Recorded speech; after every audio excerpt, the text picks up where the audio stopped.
Hello, this is Christy with Cottage Grove Quilt Company, and I'm going to talk to you today about when you get your quilt back from your long arm quilter. As you know from the videos already posted, I'm a professional long arm quilter and a certified instructor for Studio 180 Design.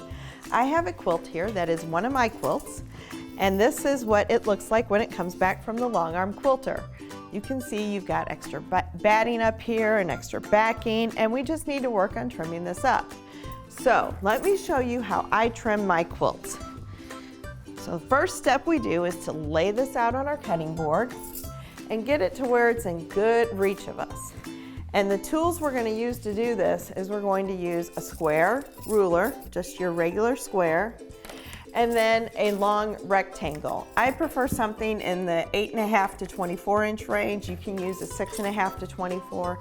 Whatever you have is fine as long as it's a long edge.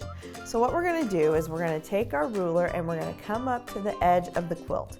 And we're going to try to find the seam. So right here is the first seam. And that first seam is marking at 9 inches. So you can see here we've got just a little bit to trim off, okay? So then we're going to come up here and we're going to take this up and we're going to trim over. All right, there you go. That's it for the first corner. Then we're going to take the quilt and we're going to rotate it and do the exact same thing on this end. Taking our square, lining it up, and we're going to find that 9-inch mark, and then we're going to just trim that off. And we're going to do this until we do all 4 corners.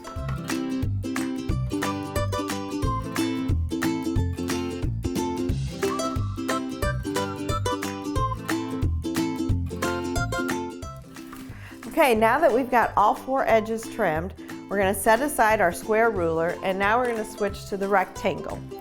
So for the rectangle portion, we're going to work our quilt up so we can get to it and lay it out good and flat.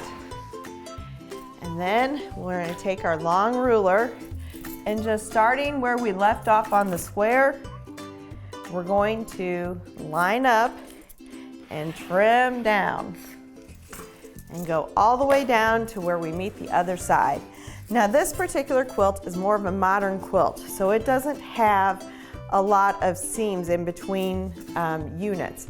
So we're gonna have to eyeball this a little bit more than usual, but if you've got an inner border that's 2 or 3 inches in, that's usually the mark I stick to. It's just following that inner border line. And then this is what you trim off. Now I'm gonna go ahead and do the other 4 sides.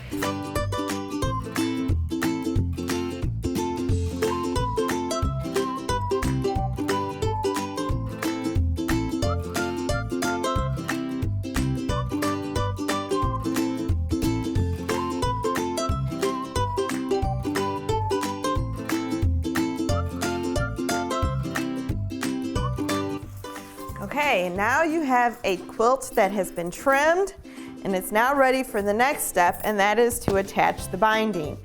So the next video, that we will do is how to make your binding and how to attach it to the quilt. So I want to thank you today for stopping by Cottage Grove Quilt Company and learning how you can trim your quilt down once you've received it back from your long arm quilter. Thank you.